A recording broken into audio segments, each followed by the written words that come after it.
You want to hear a story about how one careless accusation almost destroyed a man's life, and how justice, patience, and a little quiet fury turned the tables in the end? Well, buckle up because this one's a roller coaster. It all starts with a company party, a single dad, and a drunk boss who thought she could get away with more than just bad judgment. Marcus Williams was your typical hardworking guy, 34 years old, senior analyst at a big firm, and a single father to an amazing 8-year-old daughter named Maya. 5 years in that office, 5 years of meticulous reports, respect earned, but also battles fought quietly. You see, Marcus wasn't just any employee. He was a black man navigating a world that often made his every move a target, especially when things went wrong. One night after the company holiday party, Marcus did something pretty simple and honestly decent. Victoria Reynolds, one of the company's top executives, had clearly had too much to drink. Marcus, without thinking twice, took her home. No drama, no funny business. Just the kind of kindness you'd expect when someone's vulnerable. But apparently, that wasn't good enough. The next day, Marcus's phone rang Victoria's cold, icy voice cutting through the silence like a knife. She was holding his phone up, showing a picture she'd taken of herself in bed, looking disheveled, and accusing Marcus of taking advantage of her. "A man like you in my house when I was vulnerable," she spat, her words dripping with venom and something far worse, prejudice. Marcus stayed calm, though inside he was boiling. He knew this wasn't just about a drunken night or a photo. It was about power, race, and control. Victoria had always looked down on him, subtle digs, condescending approval of his work compared to white colleagues, and little comments about how lucky he was to even have his job. Now, she was weaponizing those prejudices against him. "I just took you home safely. That's it," Marcus said, voice steady. But Victoria wasn't buying it. She leaned in with that trademark smirk and said, "I'm reporting you for sexual harassment. Who do you think they'll believe? Me or you?" You know that feeling when you realize you're up against more than just a person?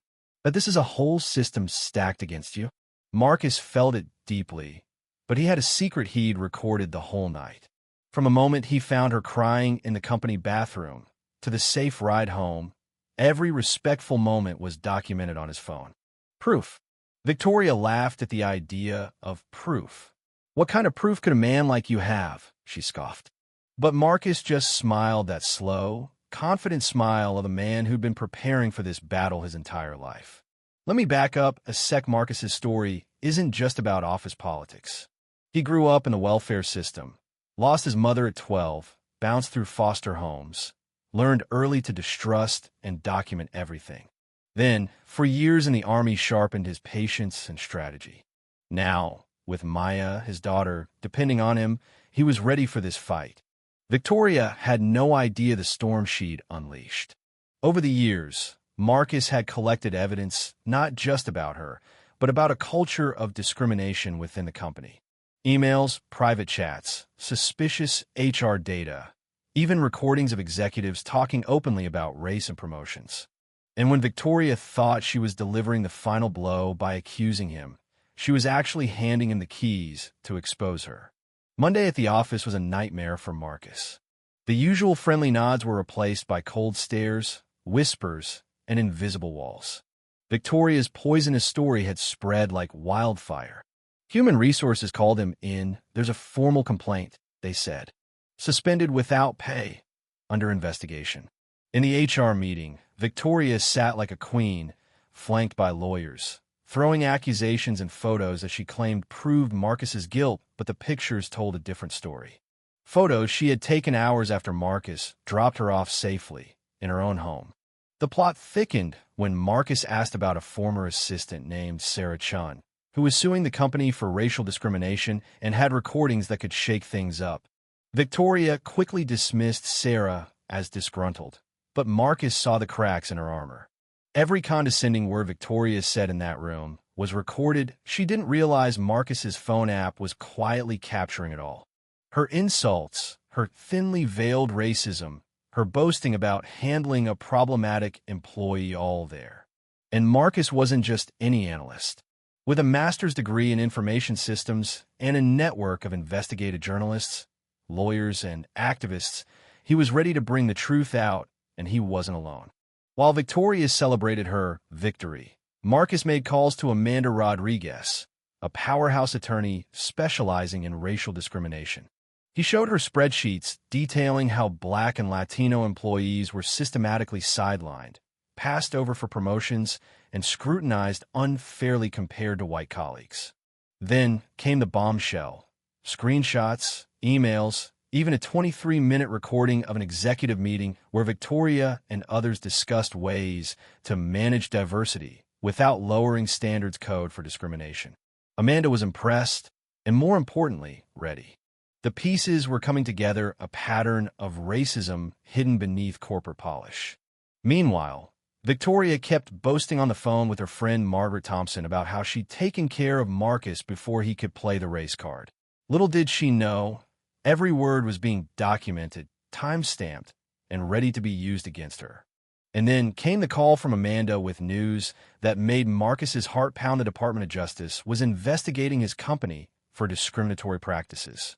His evidence could be the missing piece in a federal case, far bigger than just one employee's fight. At home, Maya asked the question every parent dreads: "Dad, why do some people think they're better than others just because of their skin color?" Marcus took a deep breath, choosing his words carefully. Sometimes, people who never had a fight think their easy life means they're special. But we're all equal. And when we meet people like that, we show them the truth with intelligence and doing the right thing. That night, as Marcus helped Maya with her homework, he felt a fierce determination not just for himself, but for a future where his daughter wouldn't have to face what he did. By Friday, while Victoria dined at the finest restaurant, Marcus was deep in a video call with Department of Justice officials, laying out evidence that would turn Victoria's world upside down.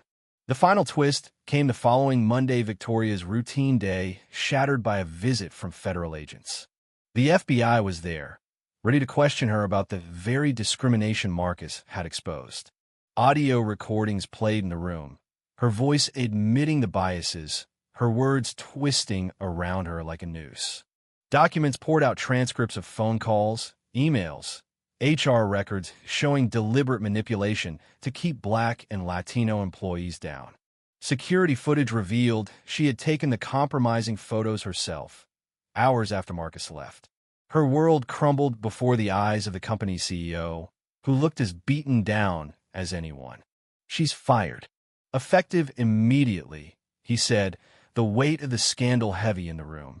Marcus watched it all unfold, knowing this wasn't just a win for him, it was a battle for justice in a system too often rigged against people like him. But here's the thing: the story doesn't end cleanly. Victoria might be gone, but the culture she represented, the subtle prejudices the power plays, those are still alive. And that's where you come in. What do you think? Was Marcus right to fight back this way? Could he have handled it differently? Is this just a symptom of a bigger problem in corporate America? Drop your thoughts below, because sometimes justice isn't just about one person winning, it's about changing the game for everyone. If this story hit home, don't forget to share, subscribe, and keep the conversation going. Because the truth only gets louder when we all speak up.